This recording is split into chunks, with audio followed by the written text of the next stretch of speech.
Tive o primeiro ataque de pânico aos 22 anos, numa altura em que não era comum alguém assumir um problema de saúde mental, muito menos um jovem. Diz que, assim que percebeu a gravidade do problema, o estigma e a vergonha desapareceram. Numa entrevista gravada no Palácio do Visconde, em Lisboa, conta que foi diagnosticado com depressão e transtorno de ansiedade e pânico. Só descobriu o psiquiatra certo para ele 12 anos depois. Chegou a ser internado num hospital psiquiátrico, mas foi na psicanálise que encontrou a terapia mais acertada.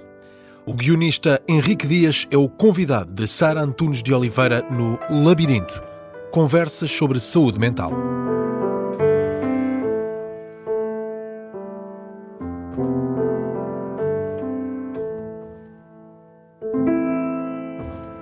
Eu ia regularmente a psiquiatras e a psicólogos e já estava habituado. Eu entrava e dizia, então o que é que se passa? E eu dizia, olha, tive um ataque de pânico aqui, depois tive isto, depois aconteceu-me isto, depois tive uma depressão, depois comecei a tomar isto, depois... E qual é que era a medicação? Tomava isto e isto. E quanto tempo é que teve? Eu tinha medo de quê? Tinha medo disto e isto e isto e isto. Portanto, eu cheguei, entrei e fiz a mesma coisa. E quando acaba, diz-me ele, então e você? Pai, aquele então e você? Entrou em mim dentro de uma maneira que eu não me lembro se chorei, mas sei que de repente alguém me olhou.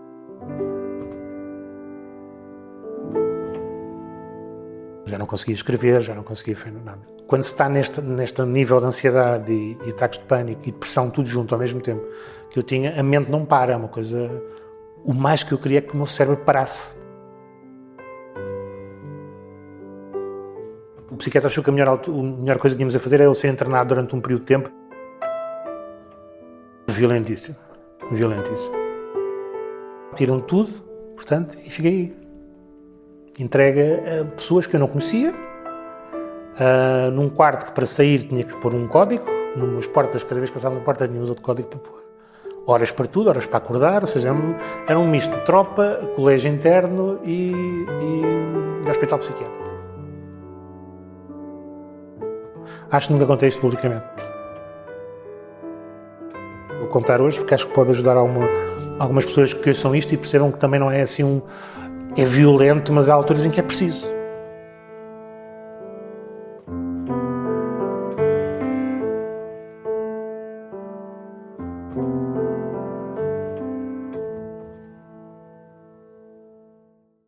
Consegue identificar o momento ou os momentos em que começou a achar que alguma coisa não estava bem consigo e que isso poderia ter a ver com a sua saúde mental? Ou é assim uma coisa difusa no tempo? Há uma coisa difusa até o primeiro ataque de pânico que eu tive. Ou seja, havia uma coisa difusa, mas eu acho que é comum, há ali uma altura na adolescência em que há muitas angústias, lidamos muito com muitas incertezas, é a altura de nos encontrarmos, sabemos quem nós somos.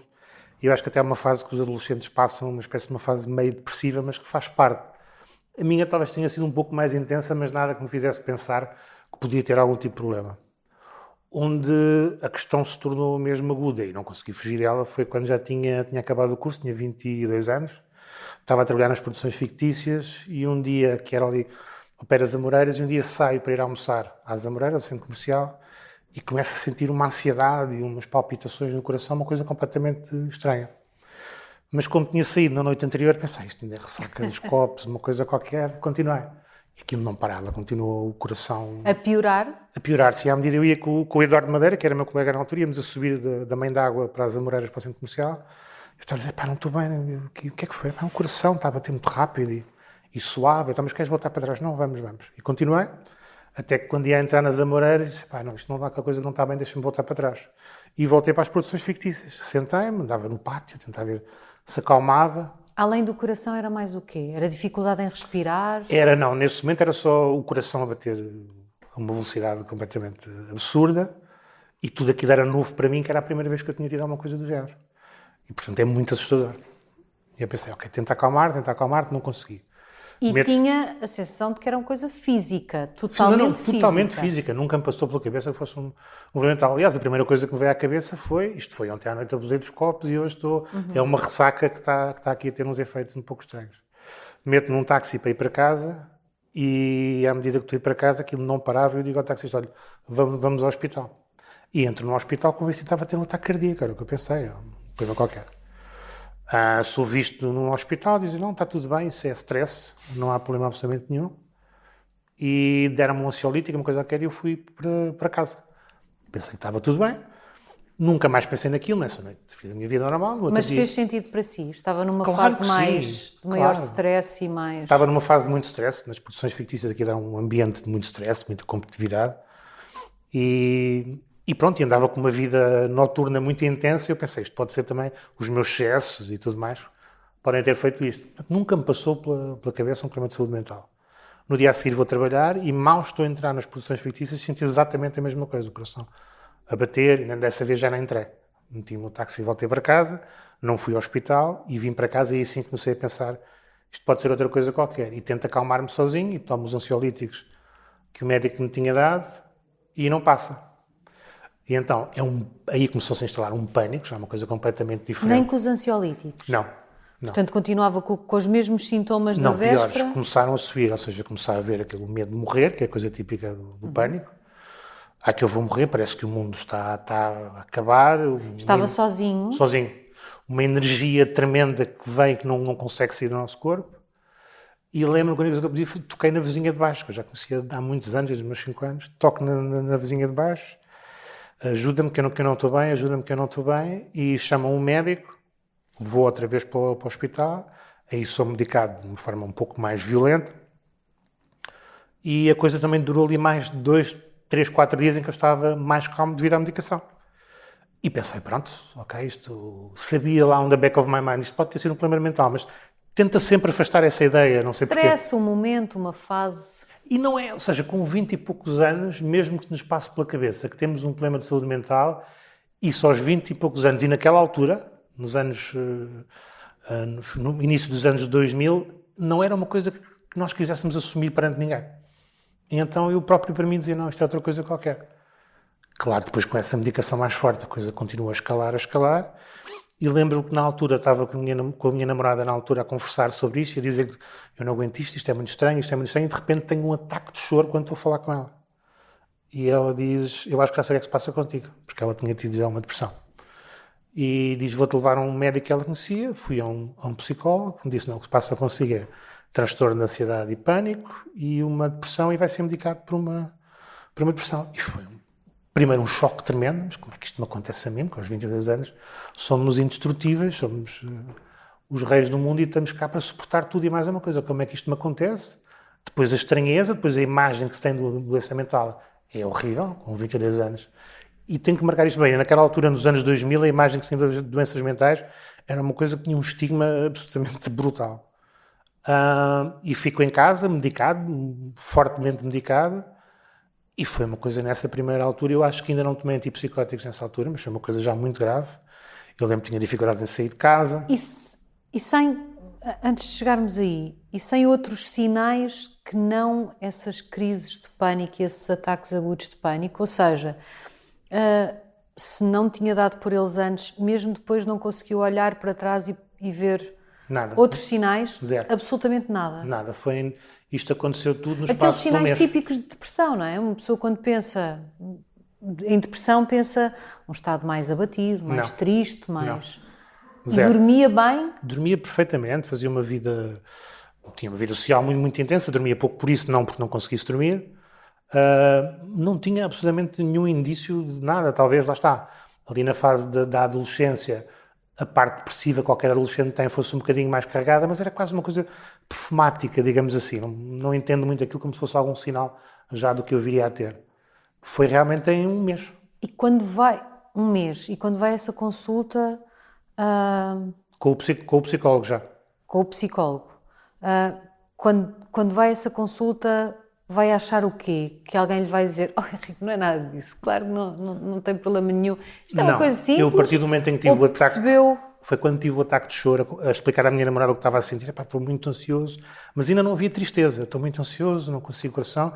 E de repente, ao contar-lhe isto, veio-me um ataque de choro, uma coisa incontrolável. E eu, a partir daí, percebi que há uma coisa mais grave que está a passar comigo. Portanto, quando fui falar com ele, e ela própria me disse, eu já sei o que é que se passa contigo.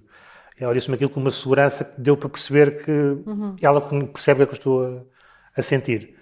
E depois, quando vou ao médico, e quando ele me diz depois o psicólogo o que é que eu tinha, e depois me manda para o psiquiatra, não ia nada à espera que me dissessem, não, isso não é nada, isso são 5 dias em casa, não. Já percebia a gravidade do que estava a passar. Nem o incomodou a ideia de, olha, vai ter de fazer aqui psicoterapia e vai ter de tomar aqui estes comprimidos? Esse é o problema, não me recomendaram psicoterapia, esse foi o grande problema. Nem o psicólogo? Só o encaminhou para o psiquiatra? Porque, ou seja, o psicólogo queria que eu continuasse com ele. O problema foi que eu demorei, eu não vou exagerar, eu demorei 20 anos até encontrar alguém com quem eu conseguisse relacionar-me, porque a psiquiatria é um pouco diferente, mas na psicologia tem que haver uma relação. É impossível estar sentado com alguém sem haver confiança do outro lado. Eu tive as experiências mais absurdas e depois, como eu estou ligado ao humor, tenho sempre esta lente com que eu vejo as coisas. Eu tive um psicólogo que uma vez eu entro para o conhecer, a ver se estava confortável com ele ou não, começamos a conversar e eu digo-lhe, olha, acho que isto não vai resultar, que não há aqui, quase como uma química numa relação. Certo. E ele diz-me, vamos fazer assim, leve um objeto qualquer deste gabinete e pode trazê-lo quando quiser. E eu, quando ele me diz aquilo, disse, acabaste, ainda fizeste piada.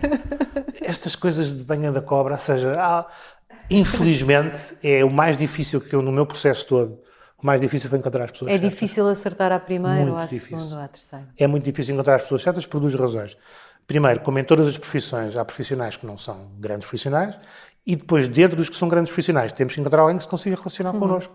Ou até a metodologia não é certa. Eu tive um psiquiatra que, não interessa dizer o nome, mas é um dos psiquiatras mais respeitados em Portugal, que eu ia lá uma vez por semana, uma vez de 15 a 15 dias, na altura mais aguda, e eu sentava-me em frente a ele estava com os olhos no bloco, não os levantava, eu sentava-me e ele dizia, então, eu começava a relatar a minha semana e ele escrevia. E não me perguntava absolutamente nada. No final dizia, vai tomar isto, vai continuar com isto, tomar isto. E não levantava os olhos quando eu saía, eu estendia-lhe a mão e ele fazia assim. E é um psiquiatra respeitadíssimo, ou seja, é uma maneira que pode funcionar para muitas pessoas. Funcionará para alguém, não é? Pode funcionar para alguém. Sim. Para mim eu tinha que ter essa questão relacional. Não tanto com o psiquiatra, que felizmente encontrei um também que tem isso, mas essencialmente com o psicólogo. Então não faz psicoterapia na altura? Nessa primeira fase é não faço. Medicado e é a única forma de tratamento que tem na altura? Na altura. Ou seja, e a medicação não ajudou esse estigma? Ao estigma de... Não, eu a partir do momento em que percebi a gravidade do que estava a passar comigo, o estigma desapareceu da minha cabeça. Okay. Totalmente. A partir do momento em que eu percebi isto está-se a passar comigo, deixou... Não havia minimamente vergonha ou querer esconder, ou nada disso. Havia só o sofrimento. É um sofrimento atroz, isso sim. Ou seja, o olhar das pessoas não me interessava minimamente. Interessava-me o sofrimento que eu estava a ter. Nunca tive esse problema. Um sofrimento que começou a ter aí. O sofrimento começou... Primeiro é um sofrimento físico. Por isso, simplesmente, os ataques de pânico é um sofrimento... Esta imagem eu costumo usá-la, pode ser um bocadinho disparatada, mas não é. Um orgasmo é uma explosão de energia para fora. Um ataque de pânico é uma explosão de energia tremenda para dentro que não se liberta. É uma coisa horrível. Ou seja, como se de repente houvesse uma corrente elétrica que vem para dentro de nós e ela não sai.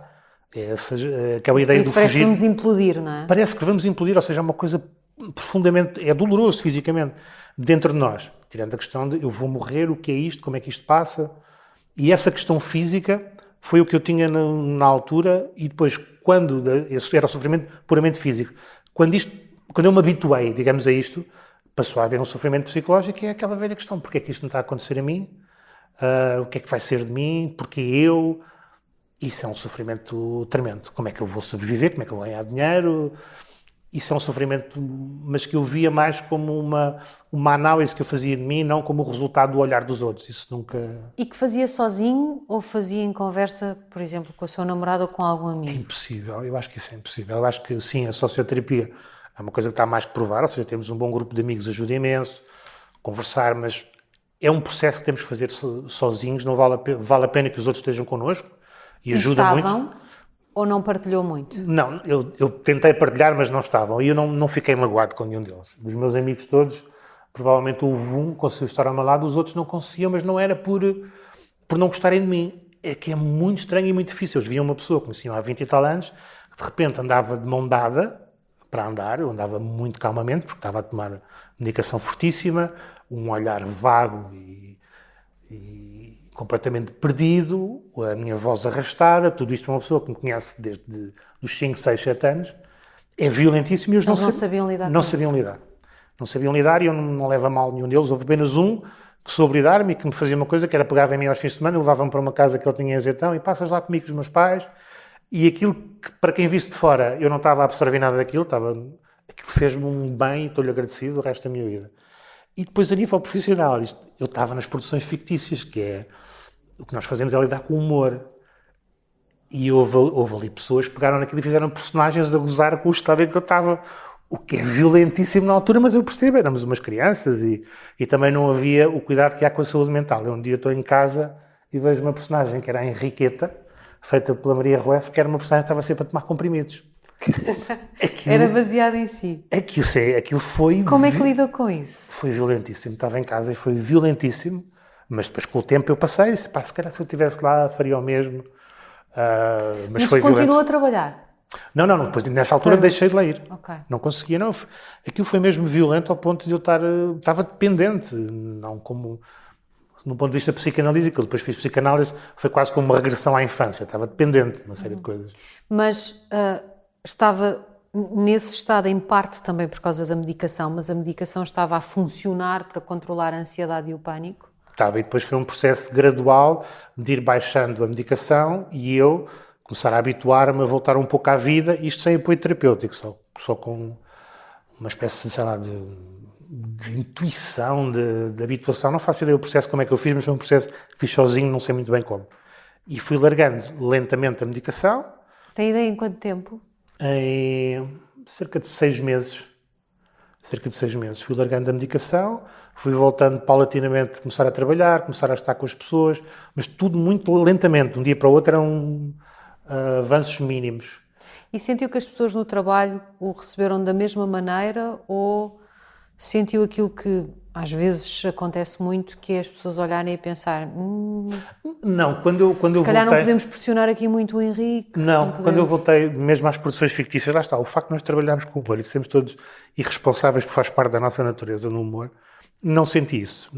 Senti que havia muito gozo sobre o que se tinha passado comigo e aquela vez que fizeste aquilo e tudo mais, isso já não me magoou, aquela altura dos sketches magoou muito, isso já não me magoou nada porque eu próprio já estava em condições de ver o ridículo daquilo. E acha que para essas pessoas, para os seus colegas, ou pelo menos para alguns deles, provavelmente os mais próximos, também era uma forma deles lidarem com aquilo que lhe tinha acontecido a si? Não, aquilo era muito distante naquela altura para toda a gente. Era só uma parvoíce? Era uma parvoíce. Aquilo quando se faz, eu lembro, na altura houve um dos meus colegas que foi contra fazer esse sketch e que disse, pá, não façam isso não se faz e tudo, mas não era nenhuma destas posições, era feita com os mesmos parâmetros de análise que nós temos hoje. Sim. Era completamente diferente. Nos anos 2000, e dentro de um grupo de putos de 20 e tal anos, era uma brincadeira, era uma palhaçada, não havia mínima noção da gravidade do que estava a passar por mim. Portanto, quando eu voltei, também se não tinham visto a gravidade antes, não iam ver a gravidade naquela altura. Foi perfeitamente tranquilo. Então, já estás melhor? Como é que é? Vê lá se vais te encher de comprimidos outra vez. Eu também me ri, porque na altura já me conseguia rir daquilo. E a vida continuou, com uma série de pequenas fobias que eu ganhei, mas que fui começando a gerir. Tornei-me um pouco claustrofóbico.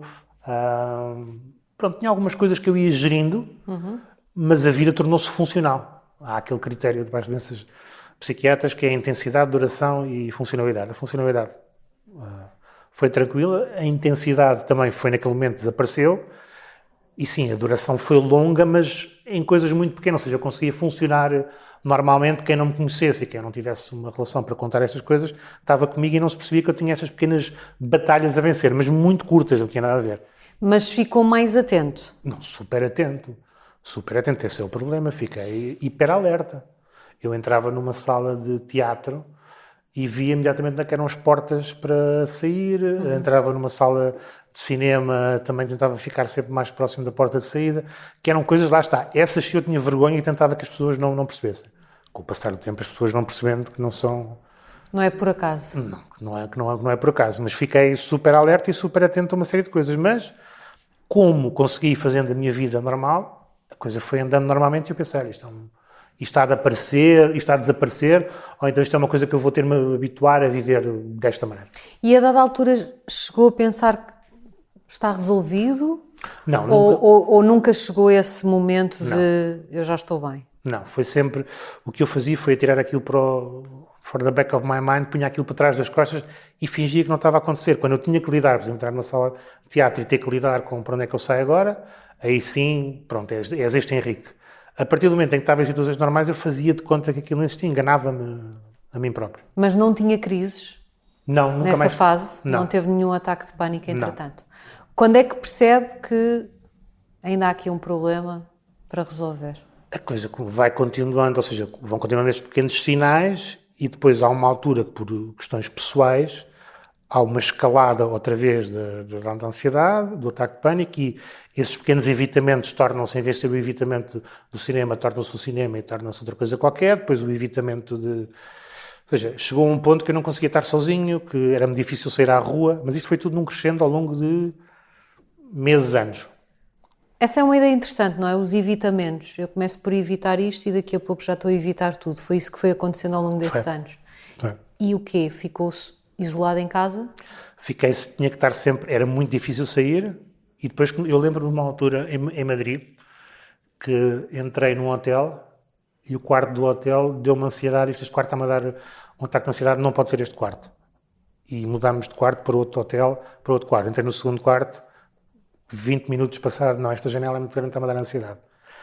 Ou seja, isto é uma bola gigante, de repente começa a tomar conta, não tinha nada a ver com aquela janela nem com a outra, mas de repente a coisa começa a tomar um tamanho que a nossa vida deixa de existir, começa a ficar cada vez mais cerceada por estes medos e estes pequenos evitamentos. E nesses momentos fazia o quê? Tinha medicação SOS, por exemplo? Tinha medicação SOS que começou a não resultar, ou seja, sempre que a coisa ia escalando, havia uma altura que a medicação resultava e depois havia uma altura que ia subindo a tal ponto que a medicação já não funcionava. A medicação que eu estava a tomar na altura. Uhum.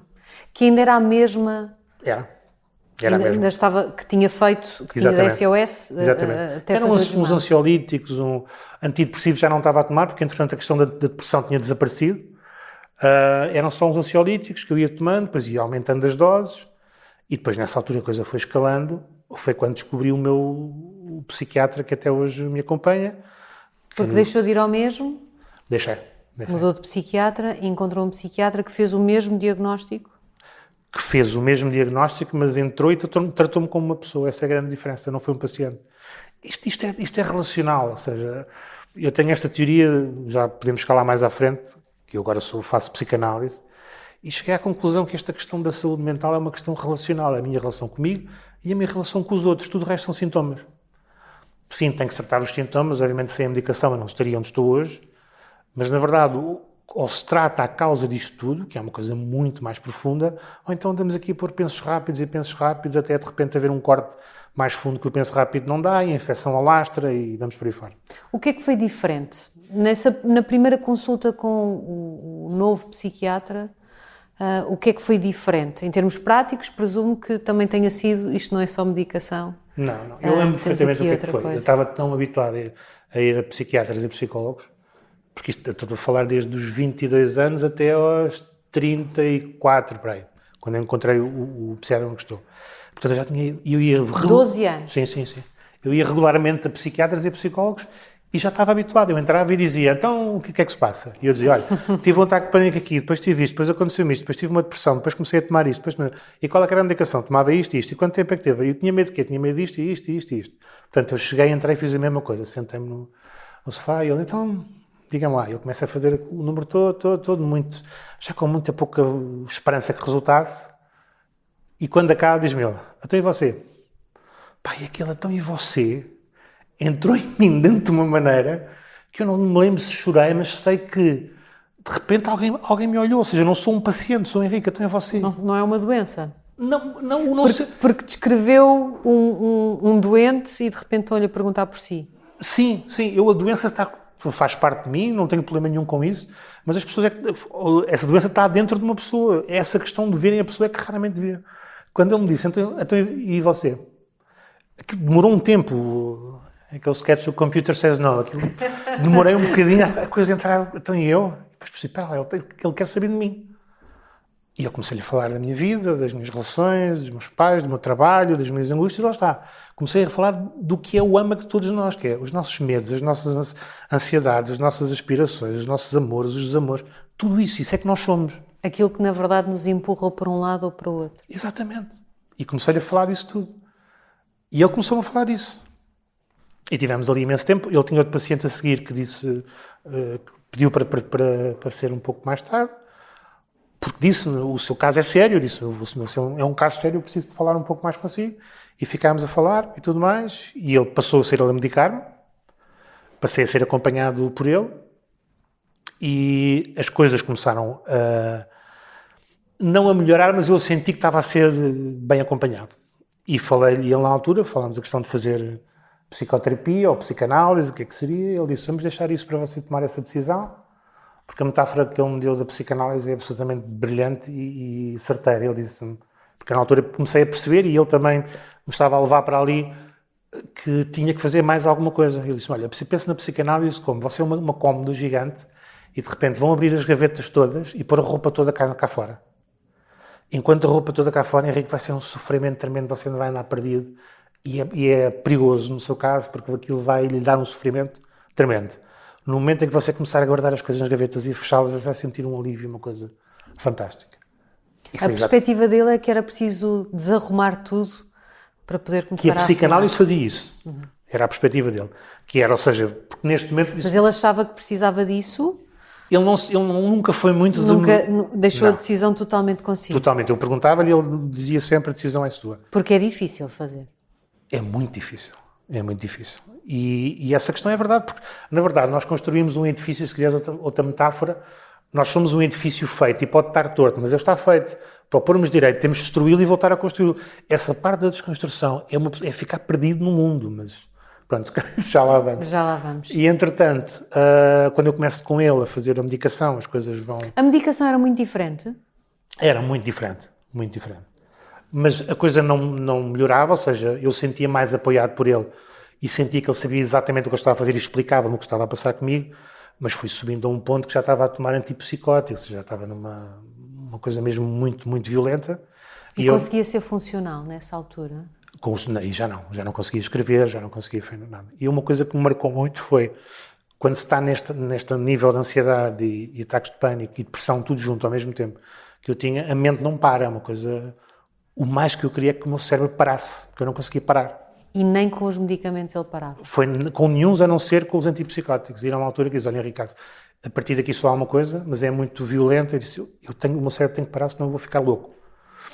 E ele receitou-me esses medicamentos e eu tomo aquilo, lembro perfeitamente do momento em que estava, o sítio onde estava, tomo aquilo e de repente o meu cérebro, passado meia hora, uma hora, calma. Mas para quem estava de fora não foi nada bonito de se ver, dizem. Mas para mim foi uma paz e um descanso de um sofrimento que eu andava a ter há anos. E depois continuei a fazer essa medicação, mas mesmo assim eu disse, isto não é uma solução para o que você tem. Nessa fase já tinham passado, enfim, mais de 10 anos, mais de 12 anos daquele início, não é? Daqueles anos 2000, nós já tínhamos todos evoluído um bocadinho.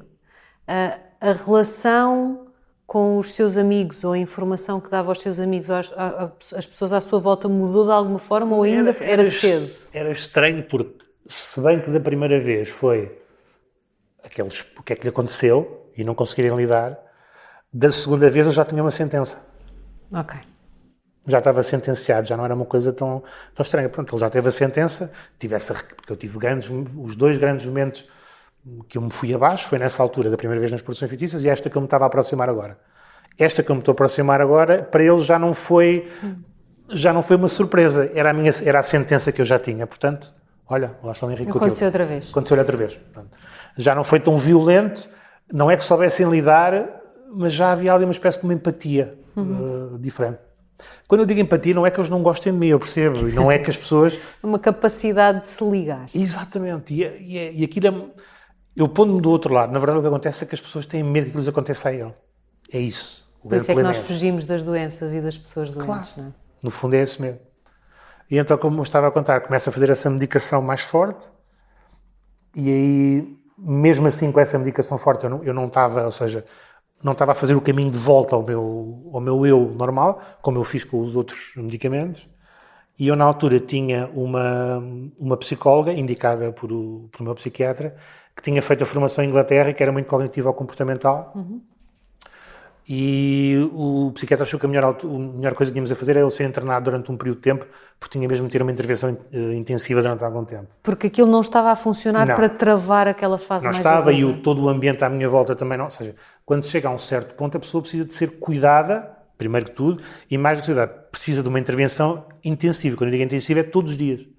Eu, nesse nosso hospital psiquiátrico que tive, eu acordava e deitava-me e durante todo o dia era tudo, terapia de grupo, exercícios, coisas que eu aprendia sobre o que é a ansiedade, sobre o que é a depressão. Não era 1 ou 2 vezes por semana uma conversa de 1 hora? Não, já não resolvia o estado em que eu estava, isso já não resolvia. E como é que foi esse processo? O seu psiquiatra tem essa opinião, presumo que a psicóloga tenha tido a mesma opinião. Ouvir, enfim, já não é o jovem de 20 anos, mas é um jovem que faz humor, que tem uma vida, que tem tudo a acontecer, ouvir uma coisa do género: Henrique, vamos ter de o internar. Violentíssimo, violentíssimo. Aí foi deste processo todo foi a parte violenta, foi a parte violenta o ouvir isso e todo o processo de eu ir para o avião, tudo isso foi de uma violência tremenda. Primeiro porque eu estava muito debilitado de um ponto de vista cognitivo, portanto tudo aquilo me entrava como uma espécie de flash, e o processo de ir para lá e o estar lá, tudo aquilo foi muito, muito violento. Mas violento ao ponto de ter recusado isso no início? Não. Ou nunca recusou? Não, nunca recusei. Eu quando conheci o psiquiatra que estava, percebi que era a única pessoa que estava a perceber o que eu estava a passar e que me podia ajudar. Portanto, entreguei-me completamente nas mãos dele. Confiava plenamente? Totalmente, até hoje. Confio totalmente nele porque realmente foi ele que me tirou desse buraco que eu estava da primeira vez. E vai sozinho a saber quanto tempo ou sem saber quanto tempo? Sem saber quanto tempo. A questão é que eu estive num colégio interno quando era mais novo. E as memórias de colégio internos nunca são agradáveis. Nunca. E eu quando vou daqui para lá, tudo aqui dar uma violência tremenda. Eu lembro quando cheguei a esse hotel, que era o Priory, em Londres, que é um bocadinho fora de Londres, parece Downton Abbey, mas para doenças mentais. Era um sítio que quando se entra, aquilo é lindíssimo, um jardim, uma casa senhorial, tudo aquilo é fantástico. E eu lembro quando entrei e vi aquilo, pensei, ok, isto pode não ser assim tão mau. E entro e recebem muito ingleses, muito british, mostram uma sala onde se almoçava e jantava. Pronto, então agora vamos levá-lo ao seu quarto. E de repente vou para uma ala em que tem uma porta com vidro com arames e com um código. Eu pensei, ok, já aquela imagem idílica já foi. Ele põe um código e quando passo lá para dentro entrei noutra realidade. E depois da cena de ficar no quarto fechado e tinha que entregar as minhas coisas todas, aquilo é muito, muito, muito violento. Porque despersonaliza? Não, para já porque temos a noção da gravidade do problema que temos. Isso é a primeira coisa. Ali temos claramente a noção da gravidade. E depois é uma coisa de estarmos entregues àquelas pessoas, ou seja, porque eles é que me dão a medicação, tiram-nos tudo, não se pode ter... Porque eu tinha os meus comprimidos em SOS, que era uma espécie de mágica que eu tinha no bolso, e tomava, tiram tudo, portanto, e fiquei aí. Entrega a pessoas que eu não conhecia, num quarto que para sair tinha que pôr um código, numas portas, cada vez que passávamos uma porta tínhamos outro código para pôr. Horas para tudo, horas para acordar, ou seja, era um misto de tropa, colégio interno e hospital psiquiátrico. Nesse primeiro impacto, joga na sua cabeça o conjunto de imagens que nós fomos construindo dos hospitais psiquiátricos? Bom, já percebi pela descrição inicial que não era propriamente um manicômio dos anos 50. Só à noite. Mas entra na ideia de eu estou aqui... Um bocadinho aquela ideia de eu estou num hospital de malucos. Voando sobre o ninho de cucos. Certo. À noite era voando sobre o ninho de cucos porque nós estávamos, a aula onde eu estava por cima era onde estavam os adolescentes, que estranhamente eu estava nos adultos, estranhamente os casos piores não eram dos adultos, eram dos adolescentes que estavam no piso de cima. E então à noite ouvíamos os gritos lá em cima e ouvíamos as discussões e coisas a partir, e pessoas que entravam internadas durante a noite. E sim, à noite era voando sobre o ninho de cucos. Depois, quando acordávamos, tudo aquilo era muito inglês. Era tudo visto os passarinhos, elas eram muito atenciosas, portanto tudo aquilo fazia com que tivesse um bocado mascarado o sítio onde eu estava. Mas a fazer todas essas terapias? Sim. As terapias, aquilo é muito ligado, os ingleses são muito ligados para a vertente cognitiva ou comportamental. Ou seja, isto é um problema que se aprende, vamos ensinar o seu cérebro a reagir de outra maneira, vamos explicar o que é que está a passar. E isso não se pode funcionar para umas pessoas. Eu percebi que no meu caso o que funciona é ir mais fundo, é ir a uma vertente mais psicanalítica, mas aquilo ajudou-me, obviamente me ajudou. Basicamente o que se faz nesse trabalho é o quê? É fazer com que a pessoa reaja de forma diferente às coisas que vão acontecendo. Reprogramação do cérebro. Na teoria cognitiva comportamental, eles têm uma coisa que se chama exposure, que é vamos expor a pessoa a isso que lhe causa medo, e supostamente ao expormos isto várias vezes, a reação do cérebro a isso vai sendo cada vez menor, que a pessoa vai se habituando. Isto pode ser verdade de um ponto de vista médico. Agora, o sofrimento que é preciso para passar isto. Eu tive coisas horríveis, de viagens que eu não queria fazer de avião, que me obrigavam para...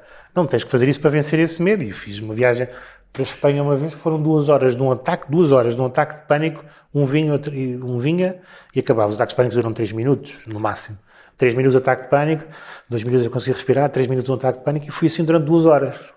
É uma violência tremenda. E às vezes com a minha psicóloga aqui em Lisboa fazia experiências do elevador do bairro alto do hotel. Sim. Era um dos sítios, ela me dizia, não, agora tens que entrar no elevador e subir aquilo. E eu fazia aquilo como exercícios que eu ia fazendo. Eu não digo que não resulte com algumas pessoas e que não haja um conhecimento científico, uma base científica por trás daquilo, mas nas doenças mentais eu acho que cada pessoa tem que encontrar a sua maneira.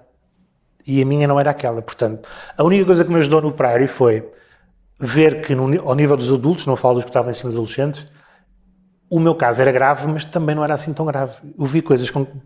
Nunca mais me esqueço uma rapariga que tinha seus 20 e tal anos, linda de morrer, que se achava feíssima, e nas sessões de terapia ela contava o que fazia, automutilava-se, fazia uma série de coisas, e era das mulheres mais bonitas que eu vi até hoje, e achava-se horrível e dizia que não tinha que encontrar ninguém, e eu comecei a perceber. Outra senhora que tinha ataques de pânico também, que tinha uma cadeia de lojas em Londres, que tinha ataques de pânico, que nem sequer conseguia ficar durante as sessões de terapia em grupo até o final. Ou seja, comecei a ver que isto é uma coisa assim, muito mais abrangente. Tu tens um caso grave, mas há pessoas que têm casos mais graves do que tu. Há uma relativização quando se está neste E meio. aprende-se com os casos dos outros. Muito, muito. A terapia em grupo é... Porque lá está, volta àquela questão do relacionamento. Isto, para mim, há aqui uma gênese de relacionamento comigo e com os outros. Estar com outras pessoas que têm o mesmo problema, falar sobre isso, apesar de serem doenças diferentes, anorexia não tem nada a ver com o meu caso, mas o facto de falarmos uns com os outros, do que sofremos e do que fazemos para esse sofrimento, tudo isso nos ajuda muito. Tudo isso nos ajuda muito. Porque há uma solidão tremenda nas doenças mentais. E quanto tempo é que ficou? Fiquei um pouco mais... Não fiquei um mês, 15 dias, 3 semanas. E no meio desse tempo nunca pensou em desistir? Não, nunca. Em nunca. Voltar? Queria cumprir aquilo até ao fim? Nunca queria cumprir. A reação das pessoas cá, os seus amigos, enfim, era a sua Não certeza, sabiam, não disse a ninguém. Ninguém sabia? Não. Acho que nunca contei isto publicamente. Porquê é que tomou essa decisão de não contar mesmo às pessoas Não mais sei, eu próximas? acho que isso era uma coisa tão minha, que eu achei que não fazia sentido. Acho que todos nós temos uma vida pública, privada e secreta. Eu acho que isto não era a minha vida privada, era a minha vida secreta, já ia mais fundo do que isso. E achei que não fazia sentido. Estou a contar hoje porque acho que pode ajudar algumas pessoas que ouçam isto e percebam que também não é assim é violento, mas há alturas em que é preciso. E que era a única maneira de eu sair daquilo. Aquilo foi o que marcou a saída daquele processo em que eu estava. Funcionou para começar esse Para camping? começar, aquilo não, mas começou, ou seja, ganhei uma série de ferramentas, lá está, e desse ponto de vista a terapia cognitiva-comportamental dá-nos muitas ferramentas e aprendi muitas com eles. E depois isso foi o que me permitiu agarrar um pouco à vida e continuar a ser funcional para perceber, ok, então agora vamos lá tratar disto de uma forma mais Quando mais dizem, prévia. olha, Henrique vai ter alta, pode voltar a Portugal, teve medo? Não foi... Não... Tive um certo receio, vou voltar e vai ficar tudo no mesmo, porque ali era uma coisa extremamente protegida e idílica. Pensei que isso ia acontecer. E aconteceu. Quando cheguei, obviamente que as coisas voltaram quase ao que estavam, só que lá está, eu tinha algumas técnicas de me defender. E de perceber melhor, fiquei a perceber muito melhor os aspectos fisiológicos que estavam a passar comigo quando aconteciam os ataques de pânico, a ansiedade, a depressão, tudo isso. Do ponto de vista Isso fisiológico. ajudava a controlar algumas coisas melhores? Ou a lidar com elas quando elas aconteciam? Mais do que controlar. Esse foi o problema. Eu percebia-as melhor, mas não as conseguia controlar. E depois novamente comecei, ou seja, voltei onde estava do ponto de vista da evolução da doença, e a coisa voltou a ficar, a escalar outra vez, e volto a chegar a um ponto muito complicado, em que volto a tomar os antipsicóticos, e só depois dessa altura, só depois dessa segunda fase, que faço outra vez o mesmo percurso, antipsicóticos durante um tempo, até a coisa estabilizar, volto depois a ser funcional, já com os conhecimentos do Prairie e com estar nesta fase um pouco mais calma, e mais tarde vem a psicanálise, que foi a grande diferença na minha vida. Como é que foi a primeira consulta? Da psicanálise, eu entrei num estado, porque eu não queria ir, essa foi a única que eu não queria ir. Porquê? Por causa da questão das gavetas. Aquilo fez-me a ideia de repente, é muito bonito o final. O final é muito bonito, mas de repente... Não me vou meter nisto. Não me vou meter nisto, então, mas agora vão-me abrir isso. Ao princípio vão tirar as gavetas. Ou seja, eu já tinha uma dificuldade tremenda em me aguentar de pé enquanto edifício mental. E depois dizem, não, mas agora vão tirar mais umas gavetas e tu vais terminar... Isto vai piorar antes de melhorar. Isto vai ser, eu vou ficar louco, sei lá, não que é que me vai acontecer. Se eu assim já tenho uma dificuldade, isto vai ser uma coisa... Se não queria, porquê é que foi? Porque lá está, porque é a batalha entre o inconsciente e o consciente que anda sempre a nós. E acho que essa é que é a grande questão. Os persas, há uma coisa muito gira, os persas quando tomavam decisões, faziam duas maneiras, tomavam as decisões sóbrios, bêbados, e depois no dia a seguir, quando acordavam, pensavam sobre o mesmo assunto sóbrios, e se as duas decisões fossem a mesma, sóbria e bêbada, eles faziam umas decisões grandes, tipo invadir um país, uma coisa qualquer. Porquê? Porque isto é o inconsciente, e o inconsciente, pronto, o irracional, o lógico e o irracional, que eu identifico como consciente, é os dois de acordo. Portanto, o que estava ali a contar era isto. Eu, de um ponto de vista inconsciente, eu queria ir. De um ponto de vista racional, não queria ir. E como não fiz o teste de bêbado e sóbrio, acabei por ir. E foi, é verdade, foi muito violento ao princípio, mas foi o começo do caminho para onde eu estou hoje. Foi aí que eu comecei a... Eu não sei se é da Clarice Lispector, mas há uma frase que me marcou a vida toda, que é: a infância é o chão que pisamos a vida inteira. Que é daquelas frases que me ficam para sempre. E acho que é isso, ou seja, nós queremos ir para a frente nas nossas vidas. Mas há alguns que não conseguem ir para a frente sem ir atrás primeiro.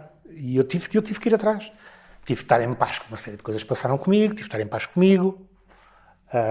E descobriu coisas nesse trabalho que nem sequer tinha noção de que tinham um impacto, ou que tinham tido um impacto? Não, é outro...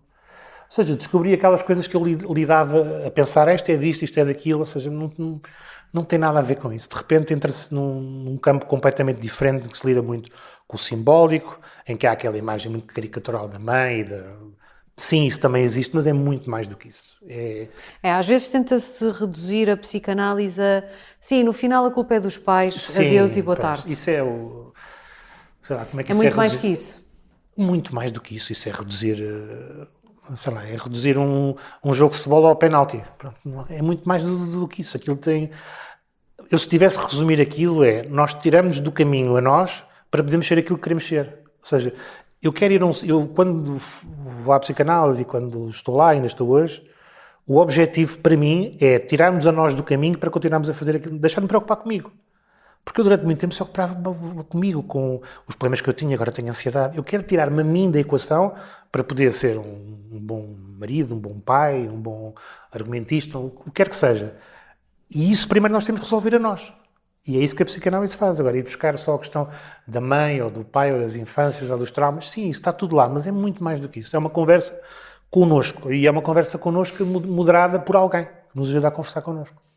E arrumar essas gavetas significa que essas questões, por serem revisitadas e resolvidas de alguma forma, deixam de doer, é isso? Não, as coisas nunca deixam de... A questão é... Eu acho que a grande questão que nós podemos fazer enquanto seres humanos é quem é que nós somos. Acho que essa é a grande questão, quem é que nós somos. E a psicanálise é esse caminho para nós percebermos quem é que nós somos. Há um documentário do Cruzeiro Seixas que eu vi, aquela frase marcou-me para a vida toda. Ele estava a mostrar umas coisas da infância dele e mostra uma foto dele com 20 e tal anos, e ele já velhote, e diz para a câmara: olha, eu na altura pensava que era este. Pai, aquela frase de profundidade... Que é isso que acontece, ou seja, nós temos que perceber quem é que nós somos, e nós, quando somos mais novos, achamos que somos aquilo, ou achamos que somos outra coisa aos 30, e nós temos, acima de tudo, estar em paz com aquilo que somos. Isto parece simples, parece um clichê, parece um coach, mas isto é de uma profundidade tremenda e de uma dificuldade tremenda, nós percebermos quem é que nós somos. E a sua depressão, o seu pânico e a sua ansiedade naquela altura estavam... Na altura em que vou fazer Sim, em que tudo isto acontece... Estavam num espaço entre quem o Henrique achava que era e quem o Henrique efetivamente era? Mas isso foi sempre o meu problema desde o início. Acho que eu não quero generalizar isto para ninguém. Mas é sempre o problema, ou seja, uma luta entre aquilo que nós somos e aquilo que nós queremos ser ou que achamos que devemos ser. É sempre isso. Eu agora estou em citações. O David Bowie diz que, à medida que vamos envelhecendo, vamos tornando aquilo que deveríamos ser, ou que deveríamos ter sido. E é isso, à medida...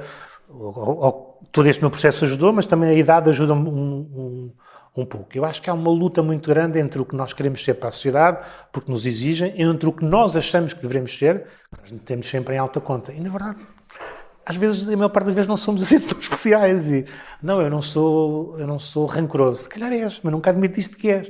Ou seja, entrar em paz com isto tudo é uma coisa muito difícil, mas que é o único caminho para nós podermos estar felizes. Aquela felicidade que é, estamos sozinhos, não temos ninguém, não temos Netflix, não temos rede, e estamos num sítio e estamos a contemplar, e está tudo bem. E não precisamos nos esconder em nada. Uma das dificuldades, uma das coisas difíceis de fazer terapia é, para quem nunca fez, é o que é que eu digo, não é? Eu vou falar de quê? O que é que... há um bocadinho a ideia de que a pessoa é que tem de conduzir tudo e, portanto, não sabe muito bem o que é que vai fazer.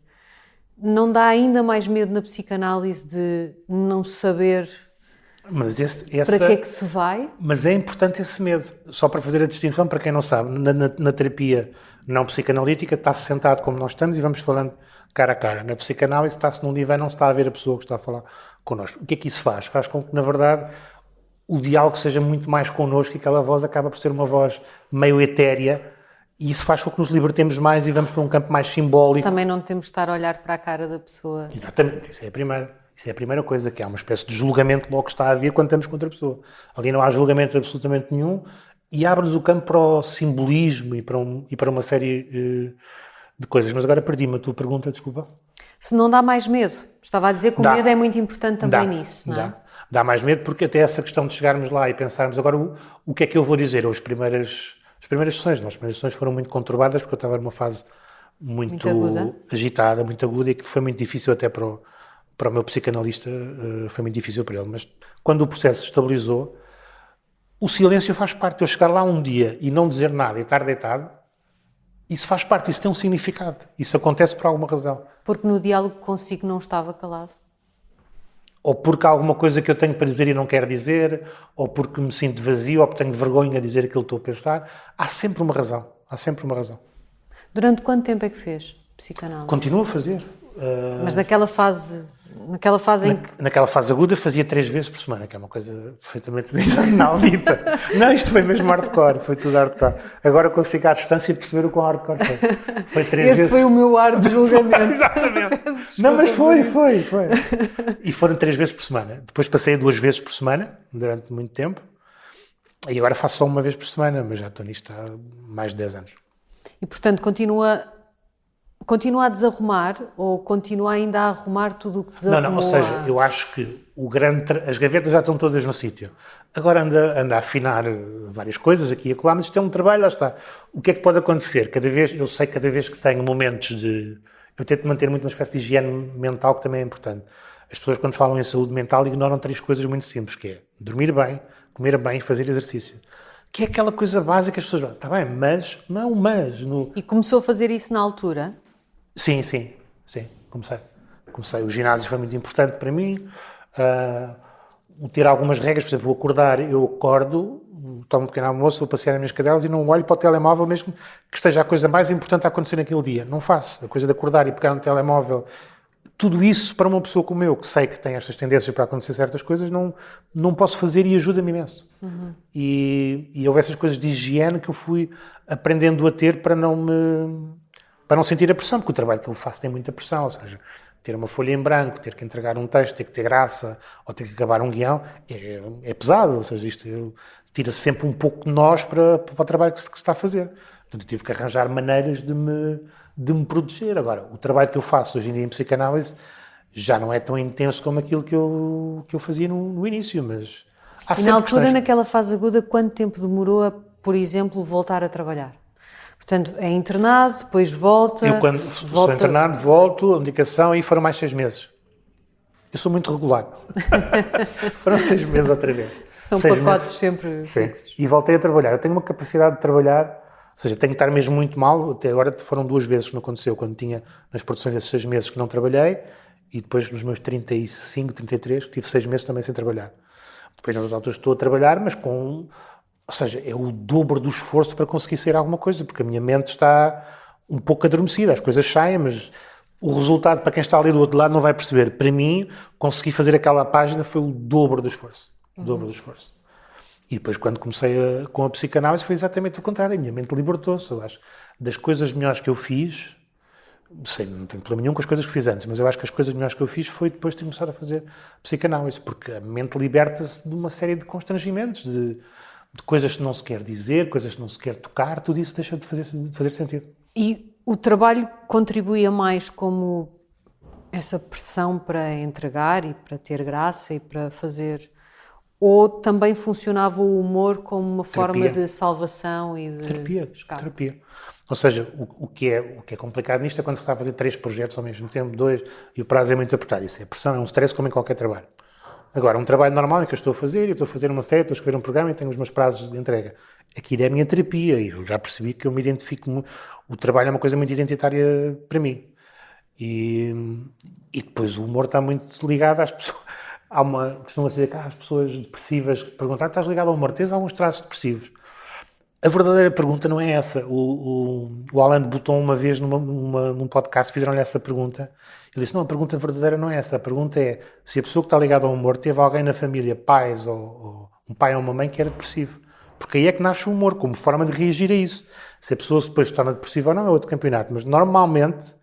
Estamos a generalizar o que é horrível. Bom, mas havendo também uma componente genética familiar, é muito provável que havendo um pai ou uma mãe. Exatamente, mas normalmente o humor nasce não como estratégia de reagir à minha depressão, ao meu traço depressivo. Mas de pôr aqui a minha mãe a rir. Ou pôr a minha mãe a rir, ou o meu pai a rir, ou então isto está tudo tão tenso que eu tenho que fugir aqui um bocadinho deste mundo, vou inventar aqui umas palhaçadas. Normalmente é isto. Lá está, de uma forma muito inconsciente que nós não nos apercebemos. É essa a explicação para... Sobretudo recentemente, em que, enfim, já não estamos nos anos 2000, em 2010, e as questões de saúde mental, felizmente, se falam mais. Se ter percebido que tantas pessoas ligadas ao humor têm, na verdade, estão muitas vezes sentadas a uma secretária a produzir um texto humorístico quando estão profundamente tristes. Sim. Eu acho que isso aconteceu por uma única... Isso sempre aconteceu. Só que os humoristas agora têm a liberdade, acham que as pessoas estão preparadas para ouvir isso ser dito, e na altura não estavam. Ou seja, um humorista dizer: eu sinto-me profundamente deprimido, podia ser até ofensivo para as pessoas. Mas este gajo é humorista, escreve piadas e agora tem uma depressão. Aquilo não iria fazer sentido. Depois há a questão do estigma e depois há a questão da vergonha de quem diz. Portanto, estas 3 alteraram-se: quer a vergonha de quem diz, quer o estigma da sociedade, quer esta reação. Isto não bate certo, o humor com a depressão e com a tristeza. Bate. Aliás, o humor é isso, é uma espécie de vingança contra a mortalidade, não é?